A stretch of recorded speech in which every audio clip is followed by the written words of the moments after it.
Welcome you to Porch Talk. This is your host, Alan, and we're on the interwebs. I'm excited about this evening. We're on somewhat of a hot streak with a graphic novelist, and I have the author, the creator of City of Demons here with me, Parker Newman. Dude, how's it going? Pretty good, man. Thanks for having me on. Man, I'm glad you reached out.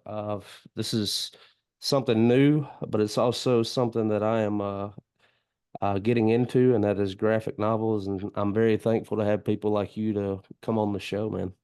Yeah, definitely. I got connected, got recommended to your show by a guy you interviewed before, Dennis Robinson, who Yeah. had written Lycan. And so I met him at a convention about a year ago before I even started writing any comics or anything, and got reconnected with him on Instagram and just started DMing him and texting him through that. And he's like, "Yeah, make sure you go on this one. I actually really enjoyed going on this podcast." So yeah, here I am. Nice. Yeah. Shout out, Dennis, dude. Thanks for the plug. Yeah. Well, Parker, just a little bit about you, man. Where'd you grow up? So I originally grew up in Hendersonville, North Carolina, the Blue Ridge Mountains, right outside Asheville. And if you know that area at all, it's very much just kind of like like hippie country USA. So Okay. growing up there was definitely a very cool experience. Definitely really love it, really valued it. And so yeah, I grew up there. And now I currently live doing video marketing work just in Jonesboro, and I'm really enjoying it. Right on, But brother. yeah, really, So, yeah. tell me a little bit about like early life, man. You mentioned it was a hippie town. Uh, what what'd you do? What did y'all get into as young people? As young people, well, I should say Harrisonville's less. I mean, it's more so now, but it's less so hippie growing up than like Asheville. The Asheville influence has kind of just drifted over it in Okay. recent memory. But yeah, growing up, it was honestly, if you liked anything outdoors, hiking, anything like camping wise, like that's the perfect place in the Blue Ridge Mountains to do it. For us, honestly, growing up, it was, I guess, I mean, I look back as it's just kind of simple, but honestly, our high school was right downtown. And so right after high school, we just hang out downtown, go get coffee, just really chill stuff like that. A big thing for us growing up was also, I mean, going out to the movies, which sounds kind of old fashioned now, that you have a whole group of friends just going out. Oh, you went to the movies, did you? Oh my, yeah. It's like, oh my gosh, like I remember in college trying to get like a whole group. It was like, oh, dude, movies are like 14, $15 now. Like back then, it was such an experience. Like, and we always, we're talking about young teenage boys, so we would go to like not original like Marvel movies or something. But Yeah.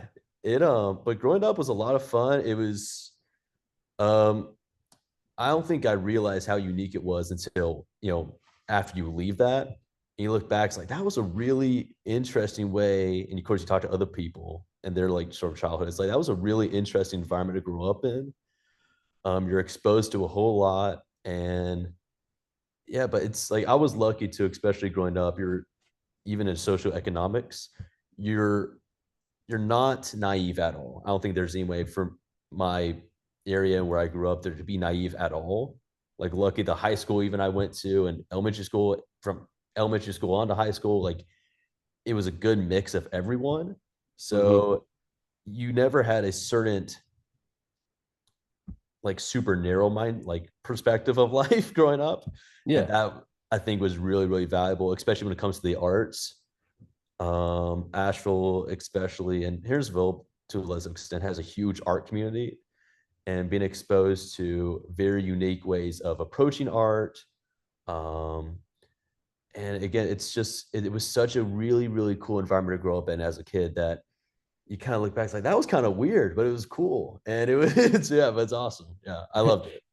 Yeah, dude, like going to the movies, I can totally relate to that is when we would get our licenses, we actually have a drive-in Yeah. nearby, but we would typically go to Columbus to your regular theater like your Mhm. Malco or whatever else, but there was nothing better than driving that extra 15 minutes and taking your date out to the drive-through.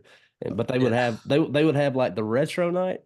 So Oh my gosh, yeah. at this drive-in, you had uphill and downhill. And so downhill was always something, it depending on what night you went.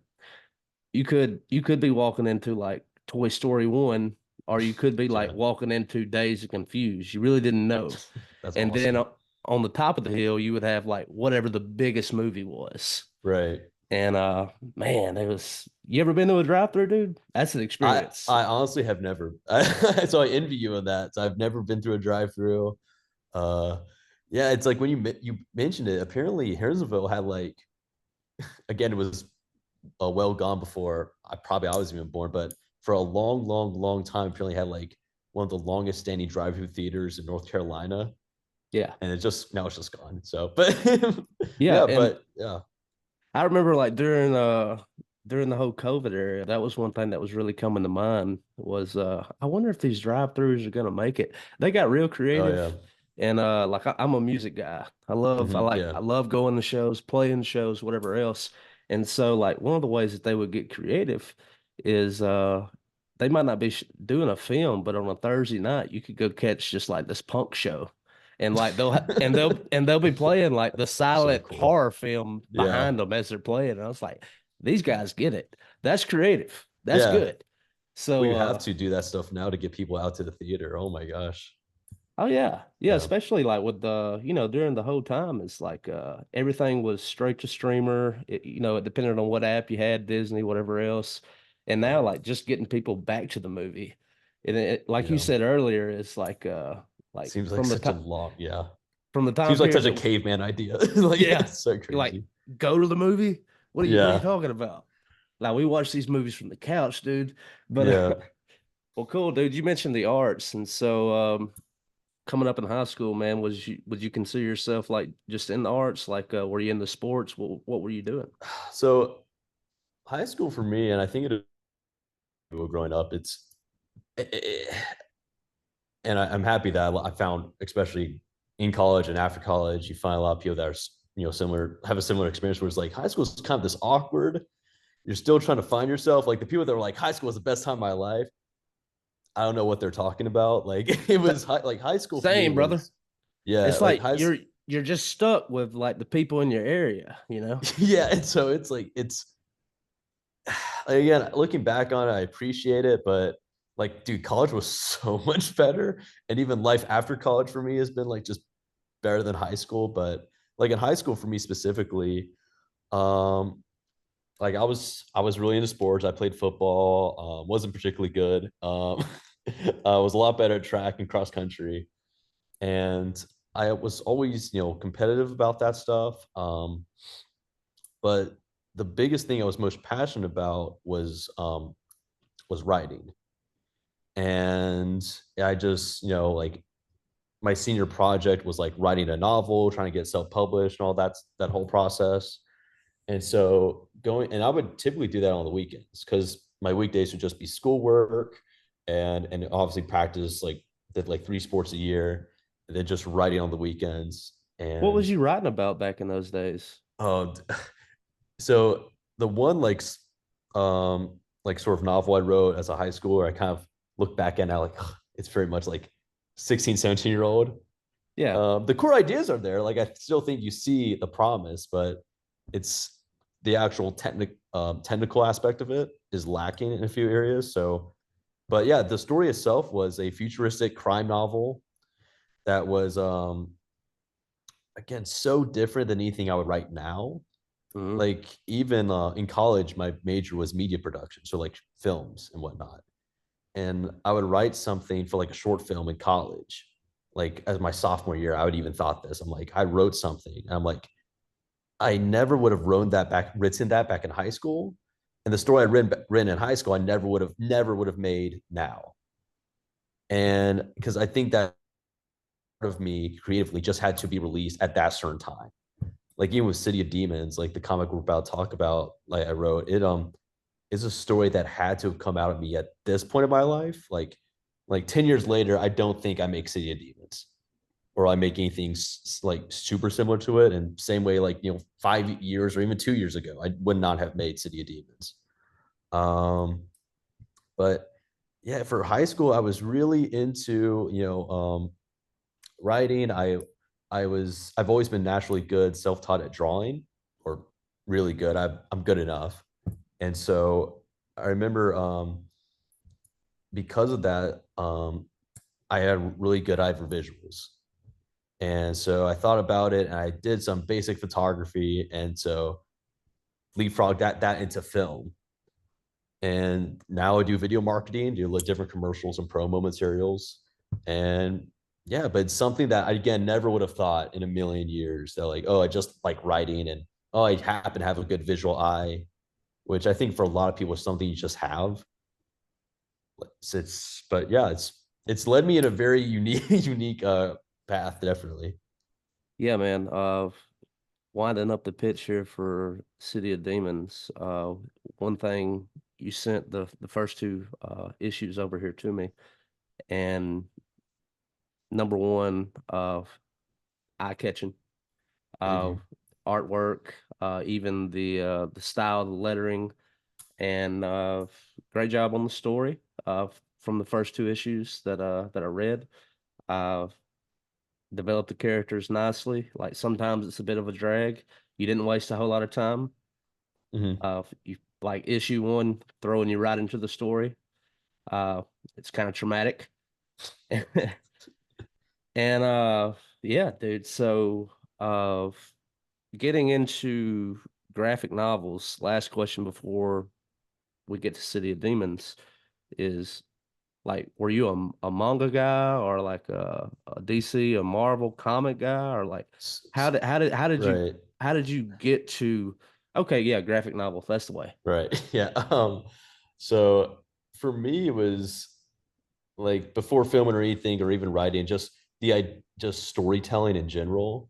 I've always been drawn to, and specifically with graphic novels and comics, I just was really drawn to it. And I think just the medium itself, there's an emotional immediacy you don't get from like just a novel. There are certain things you can do specifically with comics that you can't do with most other mediums.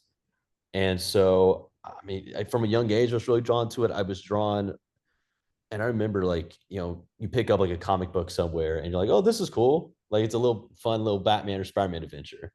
Hmm. And the thing that changed it for me was I was probably way too young to fully understand it, but I had an allowance and I bought at like a Barnes and Noble uh, Batman: The Dark Knight Returns by Frank Miller.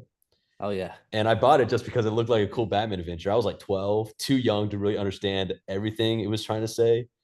But even then at 12, you realize like this is really different. This is really cool.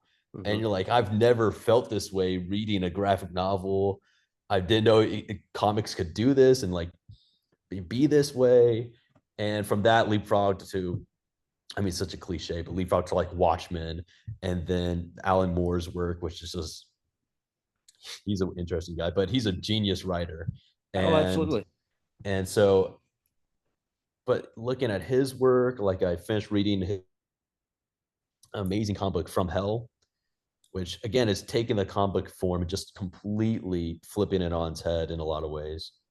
And just again doing that, but also looking at I'm a huge fan of Robert Kirkman's work and City of Demons. Most of its inspiration, despite being like a crime noir 1920s story, I think its primary influence in terms of the page layout, in terms of the actual lettering on the page, and all that stuff, even the pacing of certain aspects of the story, that's directly Robert Kirkman, Walking Dead. Um, yeah, and so it's kind of a combination of sort of my experience doing filmmaking on top of his very cinematic approach to panel layout that I was like, this is how I want to tell it. And yeah, Well, dude, like just with pace and like what you're talking about right there is yeah, that was one thing that I picked up on quick is very quick read. And like one thing that I'll say about graphic novel and even the dialogue or the story or the setting, one thing that's real beautiful about graphic novels, may people not agree to this or they may not like it, is it takes all the guesswork out. Like if I'm reading let's exactly. say let's say a Lord of the Rings before the film is so like you don't have to use all these words and pleasantries to describe the Shire or Yeah. like the hobbits or all these characters. It's like you already know what they look like, you know what the setting is, and Hmm. even like if you're a good enough illustrator with the shots and the scenes, you don't have to waste a whole lot of time with dialogue even. Right. Well, and And, that's the thing by artist. I want to shout out. His name is. I actually found him initially on Fiverr, where you just find different freelance people. mhm, Yeah. Sorry, Isaiah Kingsley. He's a guy who's now graduated from University of Nigeria, and I found him, and it was like too good to be true because I found him on Fiverr, connected, and then talked on social media afterwards. And looking at his work and the portfolio he showed me, it was stylistically, I thought, a perfect match because a lot of his artwork had been more superhero driven. mhm. But I did a thing where I reached out and paid, I think, five different artists to illustrate one page, and same exact page, same exact panel layout as written. I just want to see how they took it without me giving much direction at all. And from the five, he was like by far the best. It was like crazy, like because he was doing things. I was like, I didn't even put this in there, but you insert this little detail. I thought was amazing. And no, but he's phenomenal. I'm really amazed at his work. The artwork was very captivating. I mean, just catching like the LA noir of Right, it's rainy. You got the illustrations of the cars. These two guys bickering about uh I don't want to get into this. Well, it's our job. right. And man, I mean he really did a good job of setting the pace and like showing the narrative. Oh my, yeah. His storytelling. That's the thing about a lot of people. Like, I don't think a lot of people understand just from the outset, but it's like from a write when you're writing a comic or a graphic novel, um, it really is just like my job essentially is just to direct it. Like you're essentially the director of the story. Hmm. And so, but for him, it's like, okay, he'll draw something and through the process, I'll correct something and be like you mentioned the cars. I think it's funny because it'll be something like he'll draw he drew a car one time. I was like, oh no, that's the wrong time period. Because he was like a decade off, and I knew, like, I did all sorts of research, like 1920s cars and the certain Hmm. framing of it. And I was like, okay, no, like it's this and that. And so, because that's the tricky part, is like you always have to remember 1920s with the art. Like there was one time I overlooked something. It's like, oh no. And we had to go last minute, change it. But the storytelling he adds to it, and that's what a lot of people don't get. It's like I'm so picky about the panel layout and how that feeds in a story, just one page. Like I try to have it to where one page finishes a story, at least a solid beat. So Hmm. when you're left into the second page, that finishes another solid beat just within a single scene alone. Um, but the storytelling within comics, like you pointed out, is like you have to approach it in such a unique way versus like writing a Yeah. novel or something, or even like a screenplay. Well, I mean, yeah, and you mentioned like just the illustration of the car or the setting or what things would look like. What about with you when you were creating the dialogue? Like, Yeah. was that a lot of research on your end to figure out like what's a 1920s LA cop? What's the dialogue like? So yes, there was. At the same time, there was in terms of like I wanted to have them like speak enough of that time period and enough modern, so you wouldn't be beholden to something like Now look here, I boy. think. Well, yeah, well that's the thing. It's like if you try, and that was a little, I guess, a little fear I had when writing was like, okay, if we go fully that route, it's going to be perceived in a specific, it's going to be kind of seen as like you're trying too hard, and like it's a little silly, maybe a little bit corny.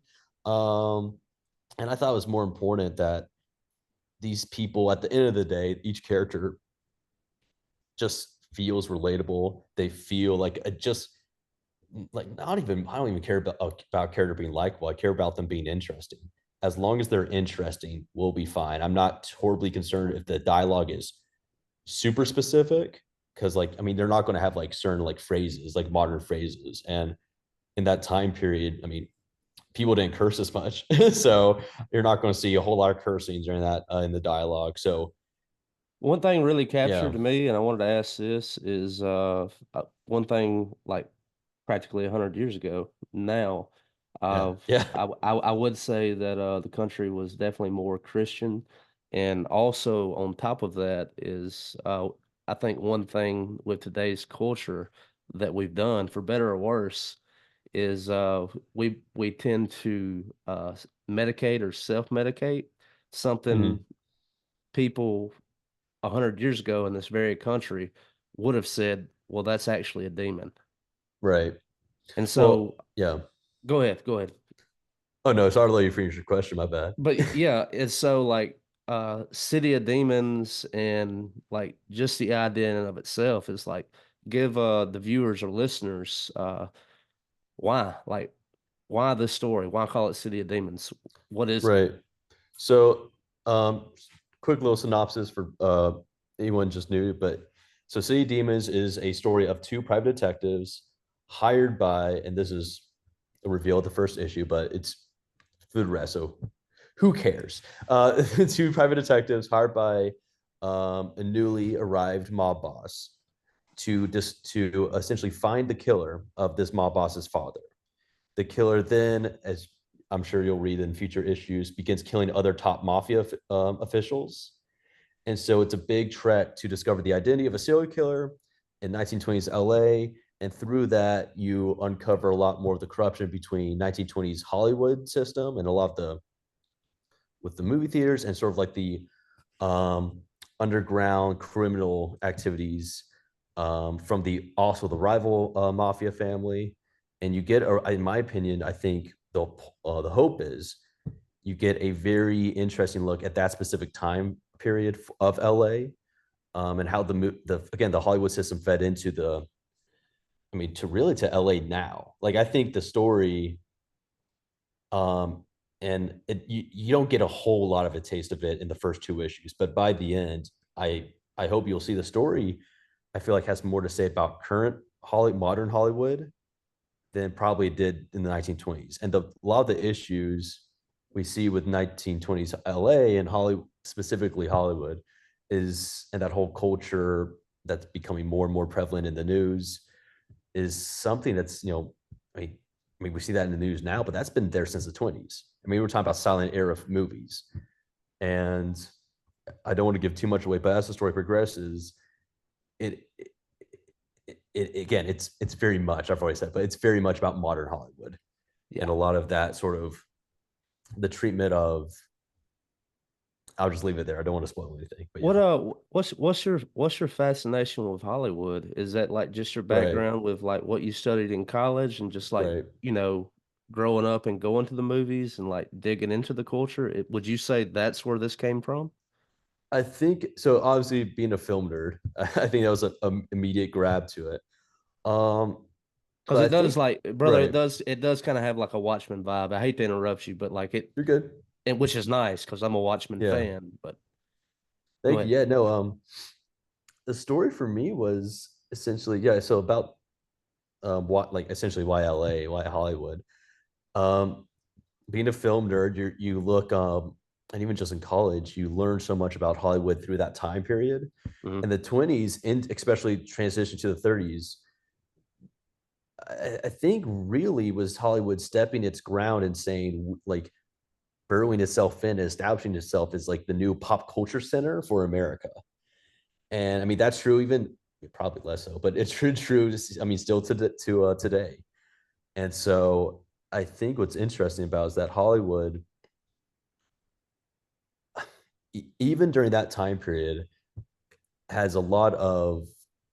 I mean, we talk about like the casting couch, like Harvey Weinstein, and we've seen that like coming out with like I think P Diddy now, like all this stuff is By yeah. the way, Cat Williams said there's going to be more. Well, there should be honestly, like there's no way it's just him, us, but Yeah. yeah, but that specific culture, and not say all of them do it, but that specific culture has time and time again, I mean, reared its ugly head. And I think it's something to where I'm not saying the movie industry is like just terrible, like this terrible thing, but there's a specific culture with Hollywood when you have certain, bad, just bad people in power that are going to lead to some nasty outcomes for a lot of, vulnerable people. And I hope as you read the comic more and more in the future issues, it definitely addresses that. And but the terrifying thing is that's been a part of Hollywood forever, like forever.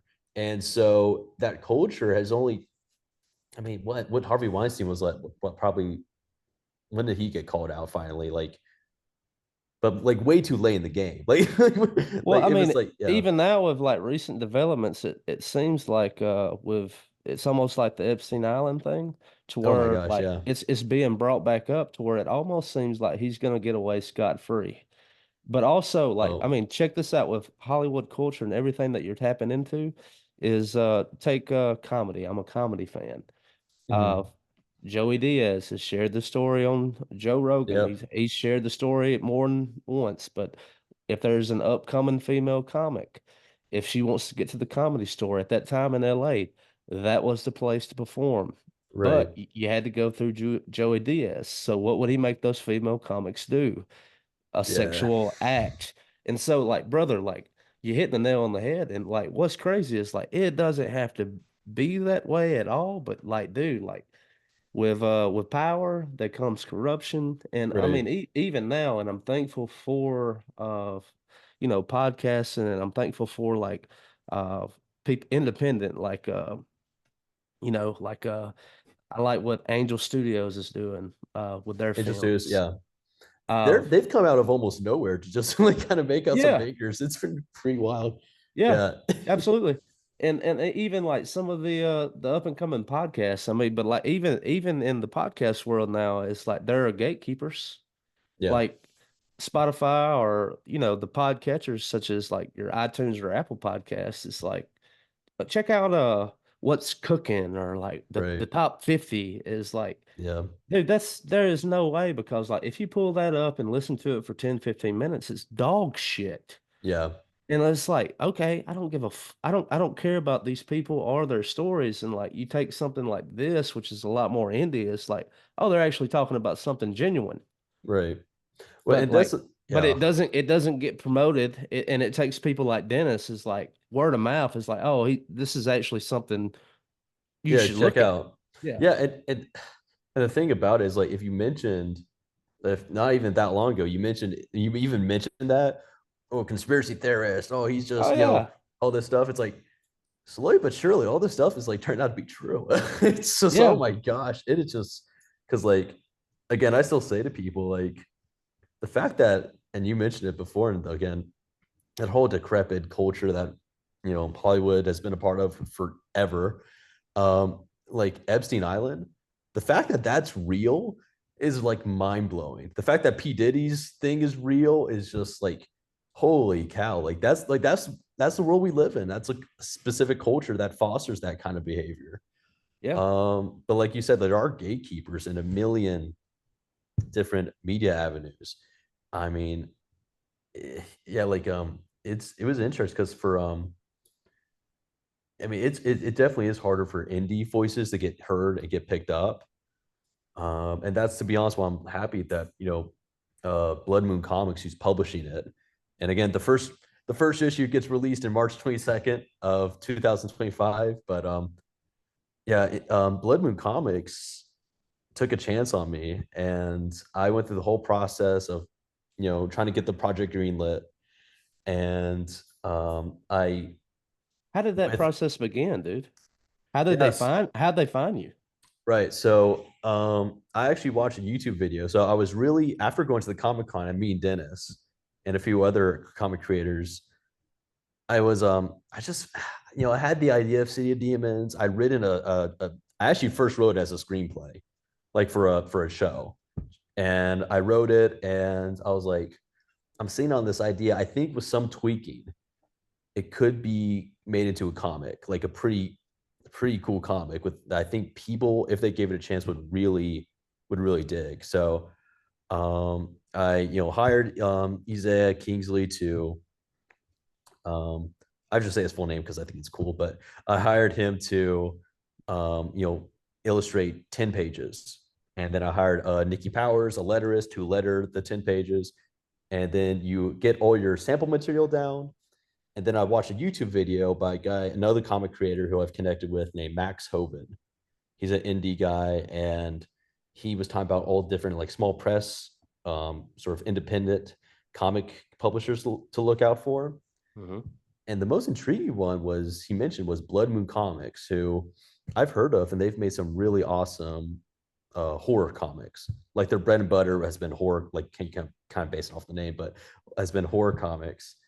And and so I reached out to them on their website, and they had a whole submission guideline package to follow. Mm-hmm. Followed that, I sent that to them, sent that to I think 10 other independent publishers. Um, and that whole process was long. Like it was brutal. I mean, for Blood Moon, it took. I'm not saying Blood Moon was terrible to deal with, but they were. I mean, it was a months long process to have everything reviewed, to kind of pitching it again, and just giving a million, submission samples. Like you had to write out a marketing proposal. You had to write out a submission proposal. You had to write a whole treatment of the whole story. And like, I think it was like 10 pages long, but it was like a very quick, what the story, like each major beat of the story. And again, City of Demons is going to be 12 issues. Mm-hmm. So writing like each issue out, like what's essentially what's going to happen. And I don't think I followed it too well. Already in issue 2, I just little things changed. But anyway, but that was just with them, on top of what like 9 other publishers to deal with. And so again, it's just months and months and months. And I really, because it was my first time making a comic, I was like, I don't know if they're ever going to like buy this, because I heard that from one publisher. I'll say it. I'll screw it. Top Shelf, Top Shelf Comics.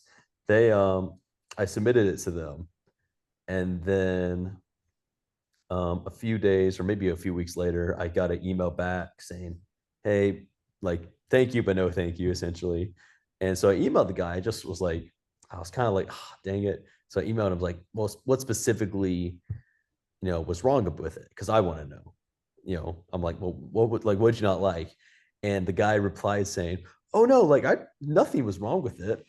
He's like, "I actually really enjoyed it." And I'm like, I'm thinking to myself as I read this, I'm like, wait, so why? And he's like, "But it's your first time doing this, so it's so no, thank Oh, you." okay. Oh, okay. The whole rigmarole with that is like, Yeah, it's it's like almost like okay, applying for a job. It's like, uh, well, I went to school to study this particular thing, which is a requirement for the job. yeah. And now I'm at the interview. You're interested in what I'm doing, but you say I need 2 years experience. Where do you expect me to get it? Well, that's exactly how it felt. It was like, wait, so and Top Shelf, I guess. I mean, I guess you can rationalize as they're one of the bigger independent publishers. Hmm. So I guess they can choose, they can afford to be choosy, but or not choosy, but more picky. Yeah, But it was like, oh, because I thought our 10 page, which are just the first 10 pages of issue 1, it's like, oh, I think they're pretty solid. And they but are. that and I was like, I think like again, if just given the chance, they would love this. And Blood Moon and 2 other publishers that were I had to choose between. But I chose Blood Moon, and they've been great to work with, super helpful. So, so with them like focusing on horror, do you feel like they were taking a chance on what you were doing? Selfishly, I'll say no because I think the story is really solid. But uh, I mean, I guess in a way, I mean, yeah, I do think so because the story itself, I think lends. No, I don't know this for sure, but I think one of the reasons they chose to take a chance on was because I think it feeds into some of their pre-existing market Okay. of that horror fans. Because I do think it's not a terribly hard sell to be like, hey, you like this horror book? Like about I think they released one by a guy. but it was like, essentially like an undead army, like in World War I. Hmm. I don't think it's a terribly hard sell. Like, hey, you like that?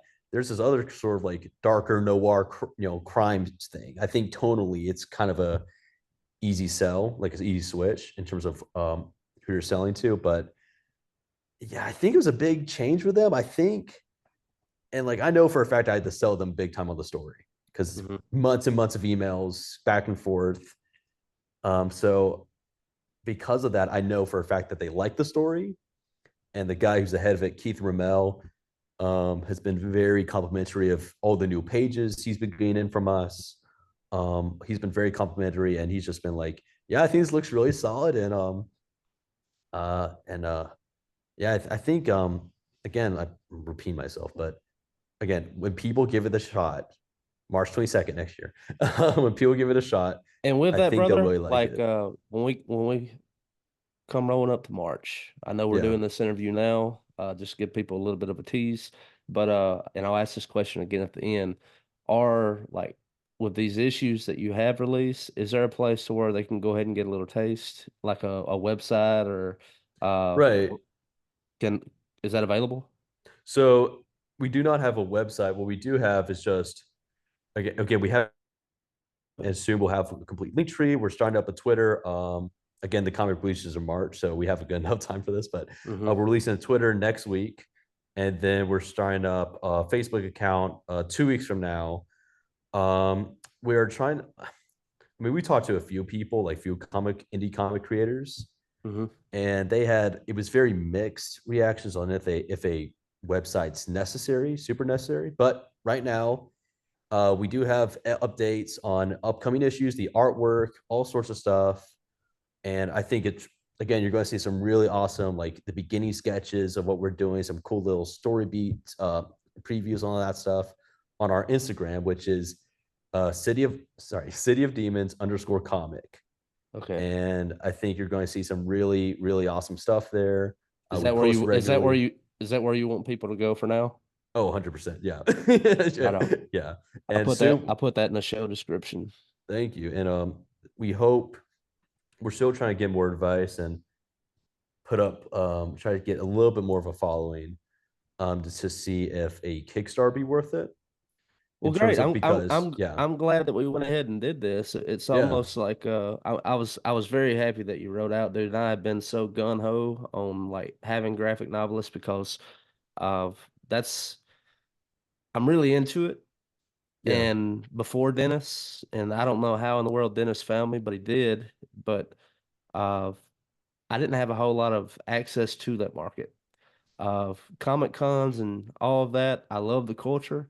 And so that was a really good way for me to find those people because I want them to listen to what I got. Because like Porch right, Talk really focuses on like music and pop culture, but graphic novels is a huge right. part of pop culture.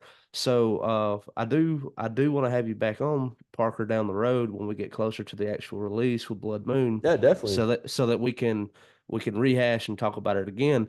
But one thing that I wanted to ask, and this goes back a few minutes ago, is you originally planned it for a screenplay. Right. That's interesting. Why is that? Honestly, that's what I was most familiar with, just at, working film and everything. It was I don't know, I just imagine it's kind of like, so the first issue, or the first, let's just say 1.5 issues of the story, were written as a pilot for like an and so I just wrote it, and I thought it'd be really interesting. I had some professors back in college that, were I was thinking about reaching out to help get an agent, try to sell it. Like, I would honestly be, at that point I would have been happy with someone for like $100. I like like I was just like whatever. Yeah, But sure. revisiting the script, because I always thought that story was really interesting. The process of adapting it to comic form, um, I think was a lot more challenging than I think a lot of people would think, because I think comics and Well, film walk us being through that, dude. yeah, so I think, again, comics and film are both super visual mediums, but the thing with a comic is that the pace has to be faster. It has to be faster, and the way you can even pace in a page, like I've mentioned, certain story beats in a page, panel to panel, all affect the pacing of a story and the way a scene goes about it. Like, so the timing, and so you have less, like for instance, in a like in a TV show, you can have a whole scene of characters talking to each other for like 5 minutes straight, and it could be really captivating. For a comic, you got to go like make that 5 minute scene like 2 pages and go, because but it's great. I found it because like I'm getting all the information I think the audience needs to know quicker to Yeah, them. you got to Yeah, streamline the meat and potatoes. exactly. That's a great saying. But it's you have to make it so much faster and hit your points, boom, boom, boom. And I think what's very fascinating is that you have this one scene, like I mentioned, the 5 minutes, talking scene, or Hmm. dialogue heavy scene. Condensing that down to 2 pages, but also at the same time, how do I make, like, it's okay to have that, like, definitely in issue 2, you see that like it's dialogue heavy scenes again and again that establish different characters and players within the story. But what the difference is with comics is, okay, how do I make this visually pace it out panel to panel? How do I have the conversation flow, not just within the writing, but from panel to panel flow in the way I wanted to? And just little things like having a single panel, no dialogue, just a character looking at another character in a specific way. Um, like just specific little small moments like that, I think are Hmm. some of the best writing, and there's no dialogue, but some of the best writing you'll find in comics, where just a little panel where it's a character reacting to something, or it takes like a little bit of a pause, and like those moments I think are so special, and it's an effect that I can't quite see in film. I don't think you're particularly going to get in traditional novels. Um, it's it's so visual. It cuts down, like you like you said, it cuts down all the meat and potatoes. There's an immediacy you have to take advantage of because Well, comics is made to be emotionally immediate. yeah, and so like just with issue one, dude, there is a scene to where the two detectives they're riding in the car Right. and they're on their way. It's raining, and back to the very beginning, to when we were talking about it, it's like, well, this is our job. We have to do it. And the one detective is looking in the one panel, like Mhm. kind of like, oh crap, you're right, but I don't want to do this. And then the next scene is crash. Right. So like, I mean, great job on that. Like with those panels and those scenes, it's like the pace is just moving, dude. Yeah. It that well, thank you. Yeah, it's that was the thing. So for issue 1, it's definitely very proud of the pacing. Issue 2, to be honest, issue 2, and I was terrified of, because it was like issue 2 essentially, like issue 1 is essentially establishing the main character Hmm. and their emotional journey. You're establishing emotional journey, which they're going to go after the rest of the series. Because I thought the main character of that issue is Lucas, and he's the heart and soul of the story. Hmm. And so issue 2 is you're getting to the main crux. You're establishing the main mystery that's going to be taking place over the rest of the series and the big players within that. And issue 2 for me was like, oh gosh, how do I make sure like I pace this conversation of this whole mafia family? How do I make sure this whole conversation, like you get enough but not too much? Like you get enough information to know, okay, this person is kind of like this. So you're condensing in the dialogue and everything, you're giving enough information about these people to know kind of the gist of what they're like. Without giving And too then, much away. right. And I think what it comes down to is how to, it's almost like a smart way to do exposition. You only give the information that the characters in the moment feel is, really needed. Like you almost want to feel like you're, and why I try to write it as, you want to feel like each dialogue scene you're eavesdropping in. So they're not going to say something like, "Oh, have you met Derek, the chief of police?" Like Yeah. the conversations are going to flow in a natural way, like you would be eavesdropping in on people. They're not Yeah. going to over explain something, but just by them talking, that's where you have to trust the audience. You can kind of piece together, the status quo or the context of the situation. Oh, that's something else, dude. And I could not imagine that. And man, I appreciate you sending over like one and two to me. And like, of course, early emails, you told me a little bit about what you had going on, a little bit about the story. You sent the story. Uh, Excellent job with that. Like I would recommend doing that same thing. Like if you're reaching out to other Definitely, podcasts, yeah. because there was enough mystery there for me to be like, well, I can't wait to talk to the guy. Right. Yeah. But also like to that point is like leaving out some of that corniness Right. or like, oh, have you met so and so? It's like Right. setting everything up properly and like if I'm understanding this, like you've been writing, you were working on novels on the weekends in high school. This was originally supposed to be a screenplay, so I can tell that uh, you've been thinking and writing for a long time. Is for a first project being picked up by Blood Moon, dude. Shout out to you, man. Like, Thank you. Yeah. good job. You Thank know, you. Yeah, it's I'm interested. Yeah, I'm interested to hear people's thoughts on again the series going forward. I've reached out to several. I'm trying to make it because I think it's a comic that even if you're not into comics, I think you'll appreciate it and you'll really enjoy. So even with some of the marketing, I've just with some friends we've been reaching out to like ARC reviewers who traditionally review just novels sure. and reaching out and gain their thoughts, and their thoughts have been very, very positive. And so for me, it was something that was like tapping into, especially on independent market, try to expand it off. I would love the independent market, but expand it to people that just like to read. Because it's like, I think anyone that just likes to read will enjoy the story. Hmm. And because it's very grounded. What makes it stand out compared to a lot of independent comics is really just how grounded it is. It's a very grounded, you know, two PIs trying to find a serial killer in 1920s LA. No mystical sci-fi element to it, and which I think Just makes it just that demonic Hollywood thing kind of right. layering over it. Exactly. So it's like the city of demons. Again, the name. So I need to finally answer your question about specifically the name. I mean, obviously it's a play on L.A. City of Angels kind of Hmm. feel, but City of Demons is that every major player in the story, and you learn more about Lucas and even the other private detective Lawrence, and you'll even learn a little bit more about him in the third issue specifically. Each one of them is carrying around a certain baggage or personal demon with them. Oh, That I kind of already right, see it. and I just and don't know so what it is. exactly. So yeah, and so and even with Lucas, you'll get in a issue 5, and but the differences with Lucas and Lawrence is that these are guys that are trying to seek redemption in some sort of way, and whether that's selfish or not of them, that's kind of up for the reader to decide.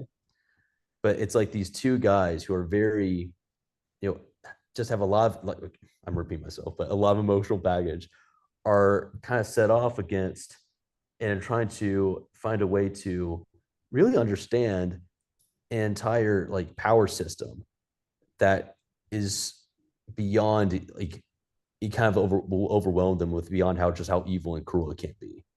Hmm. And it's this whole idea that it's like that whole city and the whole all the power players in it are just so innately corrupt, and that the story again starts out as a pretty simple murder mystery, and then we'll dive into to be much more evil, much more corrupt aspects of LA that were present then and are have been shown to be present now. Yeah, sure. And so again, it's the whole idea of demons is because what they're dealing with is from their Their own perspective is the personal city, demons. own personal demons, and also the demons of I would argue much bigger demons of a city that they can't fully understand. And I think them try, and even the man that hired them, one of the newly arrived mob boss whose father was killed, you're going to see his story progress because even for him, he's going to be discovering things that are even for him and even for his family's legacy that he'll have to come to grips with. And so yeah, again, I'm excited for people to read it. I think there's And I they don't can know. get it, and they can get a little Oh, taste sorry. at the Instagram, right? At the Instagram, exactly. So yeah, Perfect. City of Demons comic. Oh, sorry, City of Demons underscore comic. Um, but yeah, I think and hopefully you agree. I think issue 1 and 2. I think I'm really happy with how they set up the large mystery and set up each of the big players going forward. And again, I think issue 3 is gonna hopefully impress you even more. And issue 4 will be the best, and issue 5 will be the best after that. And hopefully issue Keep 12 will be on the best building. thing ever. Exactly. Yeah, dude, I couldn't imagine, I'm a songwriter, and so like I'm always dealing with the economy of words. Yeah. And so I look to Jason Isbell or Tyler Childer or Sturgill Simpson or just people from the past, whatever else, Yeah. to see how they would phrase things uh, to be as impactful as possible with the fewest amount of words. Right. And writing a graphic novel and panel by panel, you may not even have dialogue, but expressing the human emotion or even just the griminess of the scene. Man, I'm really excited for you. City of Demons, man. I'm here for it. I've got three more questions, and let's walk it out the door, and I'll see you again in March, and I got to have you Yes, back sir. on. Definitely. Is question one is what advice would you give to listeners as far as improving their creative process with writing, even if it is with screenplay or just in crafting a story? Honestly, with in terms of just crafting their story, study stories you love, study why they work, even study the bad ones of why they don't work. I think that's Um, better. Is like yeah. look at the Oh bad yeah. ones. Oh Yeah. no, it's great. Oddly enough, for me, looking back on it, when I was first becoming like a film nerd, like a true film nerd, like early, late middle school, early high school, when I was first getting into it, some of the best ways I learned about, storytelling was, first looking at bad storytelling. And the way to do that, at least for me at that time, was I watched a bunch of like YouTube movie critics, Hmm. and they would talk about, in detail why a certain movie story was bad and what didn't work, what aspect was maybe misguided. And I learned so much because it forced me, just watching all this, forced me to um, sort of grow in the way I evaluate storytelling, to be more critical and be more like, again, look at the details and like, don't just be like, oh, the movie was bad, but like specifically, why did it work? And I think even the trickier part, okay, well, look at what the creator was trying to do, because that can give you insight. Okay, this is what they were trying to do, but why didn't it work exactly that way? It's one thing to go, it didn't work, but I think looking at the context as a whole and trying to understand that is great. Specifically with writing, this is terrible advice, but I procrastinate on deadlines, and so it's great because as a writer, you're not allowed writer's block. You strike me as a guy who has got something to do at midnight and he's drinking coffee at 10:15 trying to get it done. Oh, but no, I love that though because it's great because what it is that you're not allowed writer's block. That's just not an option. Like it's like writer's block is just not an option. So you have to go, Hmm. and you are just running on instincts. And I just want to say, when I talk about Ryan procrastinating, that means gain something the first draft done. That does not mean that's like the end product. That's Yeah, only good for the first draft. You better not don't do that. Feel like, oh, it's done, because you'll look back at the next morning and be like, this is the worst thing I've ever written. yeah. But for first drafts, I love just you guys just kick it out there, because most of the times it's going to be crap.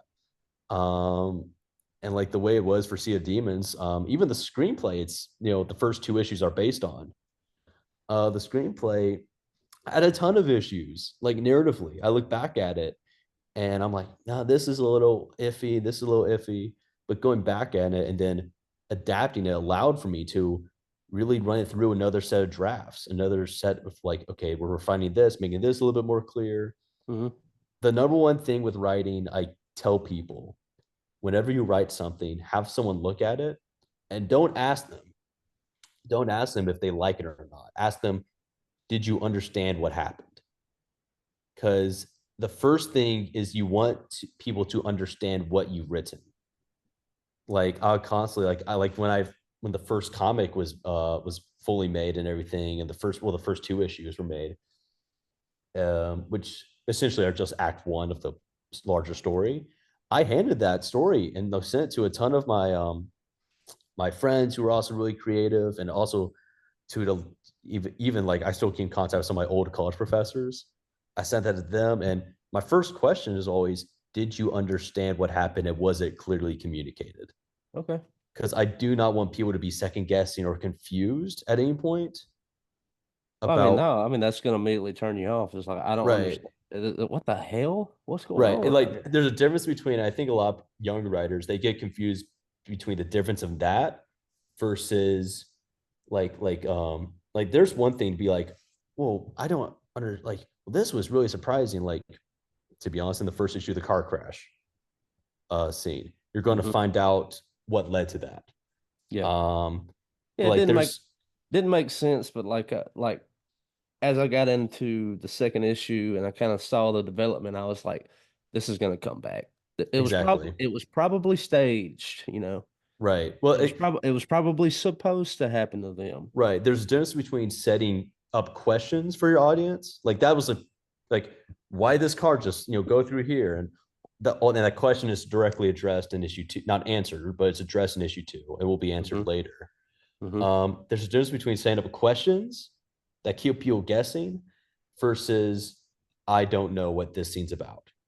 Hmm. Like that's completely different. And I think a lot of young writers make that mistake. Another weird thing I've noticed, a lot of young writers, I think it's attempt to sound serious, get way too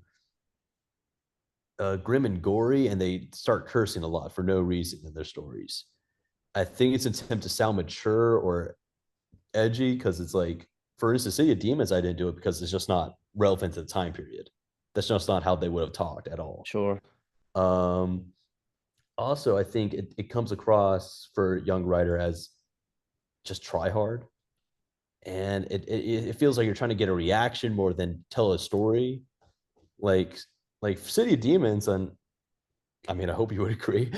I mean, it has dark moments, but I would more than anything call it dramatic more so than dark, because I think the dark moments are there to really um, propel the drama and propel the character moments. It's not there to be like, oh my gosh, is that crazy, guys? Like you see, like you've seen, I think a lot of young writers put out, Hmm. and yeah. So, So hopefully someone takes advantage of that advice. I don't. I think it's good. Question two is you mentioned the critics. Right. This is one thing that I've been thinking about lately. Is I pondered with when I was growing up, I would go buy a CD. I would go Right. to an FYE or a local music store and or Target or Walmart and physically buy a copy of music. And then I got crapped on a few times because like it would only have like two or three songs on it that was worth a crap, right? Yeah. And then you're like, well, I'm about to play disc golf with this and try to hit a road sign with it. And so, but in this modern era with Spotify, when it comes to music, is I don't really care so much about what a critic thinks anymore. And if I read a critical analysis from, say, Pitchfork or whomever is Right. Rolling Stone, whomever is being critical of the artists that I'm considering looking into their new work, reading what they say is almost what I love the most about it. Right. No, to be honest with you, there's been many comics and even just books I've read because of a negative review. Yeah, I had to see Where it for the myself, you right, know? and you talk about music, and that's 100% true. Like for instance, I did not even know of was it Noah Khan, Oh, and he's the then man. yeah, and then I heard I saw some what's it Anthony Fontano, is that his name? And Anthony Fontano did a review, and it just happened to I don't agree with him on most of what he says, but he did a review, and it was very like I think it was fine. It was like a fine review, Hmm. and I was like, it was like a 6 out of 10. And I listened to it. I'm like, but everything he's complained about, I'm like, I think I'd actually really like that. Like he's like, oh, the sound. I'm like, I Yeah. think I would like. And so I looked up his music, like, oh, this is amazing. This is awesome. Yeah. But yeah, with critics, I think they're gaining. I think it annoys them because look at whenever you enjoy art, you have to be very discerning on what critics you're going to listen to. And it's Hmm. not just critics you agree with all the time, it's critics that you think have like for instance, it's kind of like a friend I have where we may disagree on movies or books or different media, Hmm. but I fully understand why he thinks the way he does.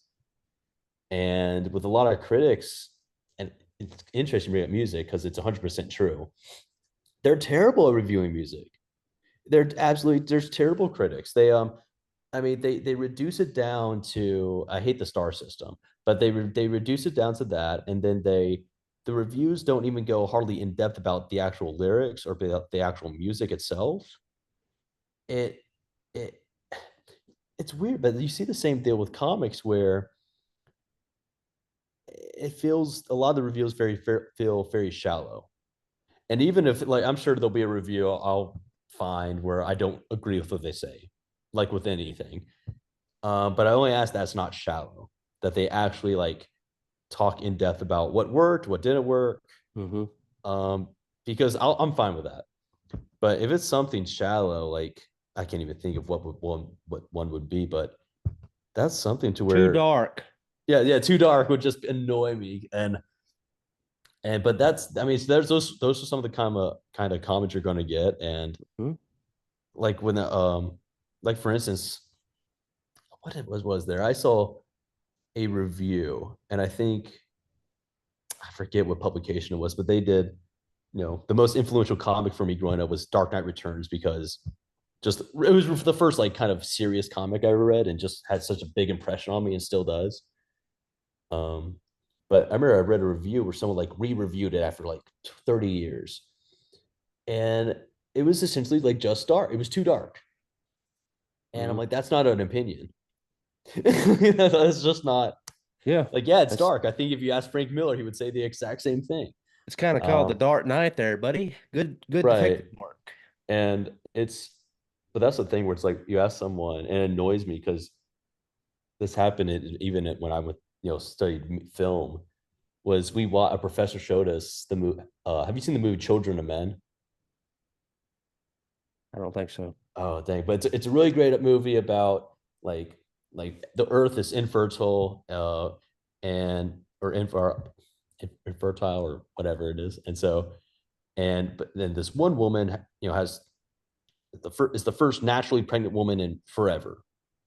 And so they have to, and then this Clive Owen has to like, sort of rescue her and transport her to like these group of scientists that may or may not exist.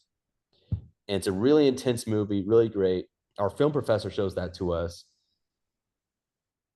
I was so disappointed because half the people in the class were like, "Well, what'd you think?"